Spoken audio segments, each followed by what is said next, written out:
Yo guys, Beast, back with some obviously content, and today I wanted to do a quick video, very quick actually. I've gotten a few comments asking me how I was playing Rebirth and Invoke on PC, and I've done videos of this before. I've done a video over how to play androids on PC, but I figured I'd do a Rebirth and Invoke specific one for those of you new to the game and you want to play on PC, or just you don't want to have to play on your phone anymore, whatever the case may be. I figured I'd show you this because I have just reset my Windows 10 installation, so first of all, go to your browser and look up a thing by the name of BlueStacks. BlueStacks is an Android emulator that allows you to run Android games on your PC without the need of a cell phone device at all. So, anyway, go and click download now, and it should start to download. As you can see there, it did. I have really decent internet, so as you can see, 190 megabits, like that. So, very nice. I do enjoy internet, but if you don't, you'll have to wait probably 10-15 minutes.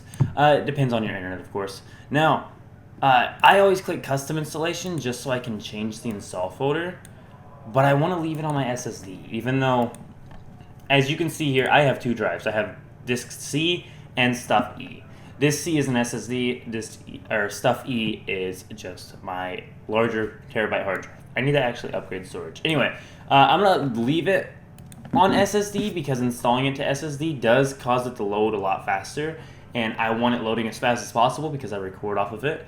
But if you are low on space on your primary drive and you have another hard drive, it's probably best to install it to another drive because BlueStacks can take up a lot of space. I know at one point I deleted it and it had 80 gigs eaten up of my SSD once. So anyway, I'm probably going to regret this and wish I had installed it on my terabyte hard drive, but the SSD speeds are just so much faster. As you can see here, it goes through this little download process, and it's really fast for me, but for you it may take a little bit of time. The installer for BlueStacks is actually quite a bit different now. It does seem that they've went away from putting everything into the install package and added more of like a download server option. So it's finished downloading, now it's going to install, it checks systems requirements, it goes through everything else, and then we'll be in the BlueStacks, and I'll show you how to set that up and log in and everything and get yourself any Android game you want on your PC, like that. I will also show you a couple configuration things I do personally.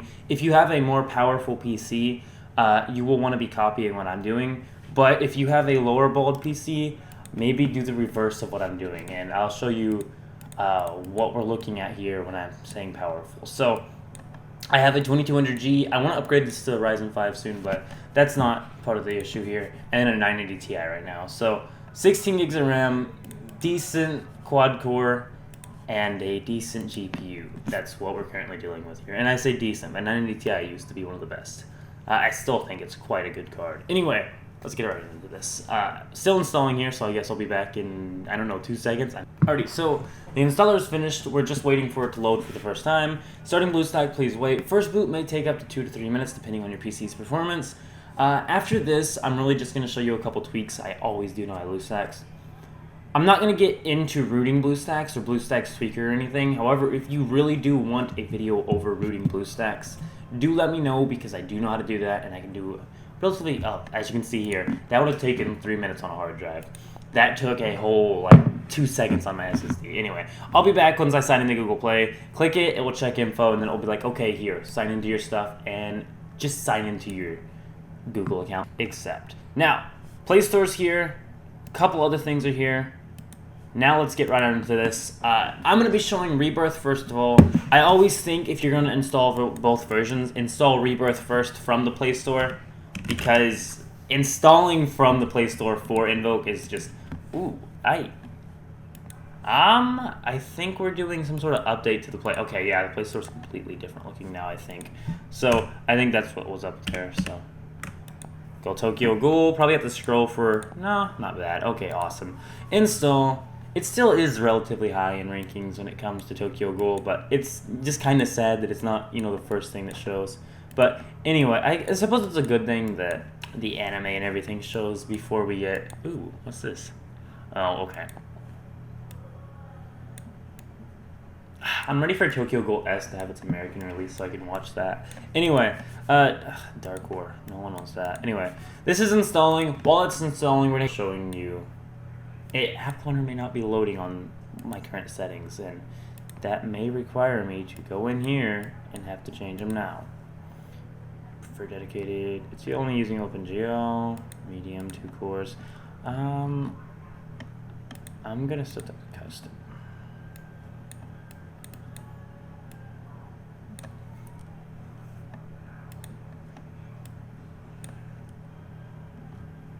Use advanced graphics engine. No. I want to use OpenGL. Okay, so this is actually the settings I use currently for my BlueStacks. If you're running on a lower NPC, you may want to lower or raise the RAM depending on the amount of RAM you have. If you have 16, crank it all the way to 4 gigs. Frame rate wise, I always click enable high frame rate and turn it all the way to 240. But if you are playing on a low NPC, you may just want to go ahead and lower your FPS cap to 30 or something. Most people should probably just leave it at 60 because most games are capped at 60, but I still enable it to 240 just because it makes the user interface and everything work well. Restart that or restart the game, and then we'll get on to the next thing. But I don't think I'm going to go ahead and show you how to install Invoke as well. Basically, you download App Cloner, and then you would, and for some reason App Cloner keeps crashing, but you would download the App Cloner so that you can clone the Invoke version. Anyway, if you need a video over that, I do have one link down below. Just for some reason, I'm not getting App Cloner to load. It does work on normal phones as well. It's just for some reason, it's not wanting to load right now, and it's irritating. But I'm going to install it. I'm going to click done this time. And anyway, I'm out for now, though. That's how you play any sort of Android thing on the emulator. Installing Invoke and Rebirth on the same device is like any other Android. But for now, see us.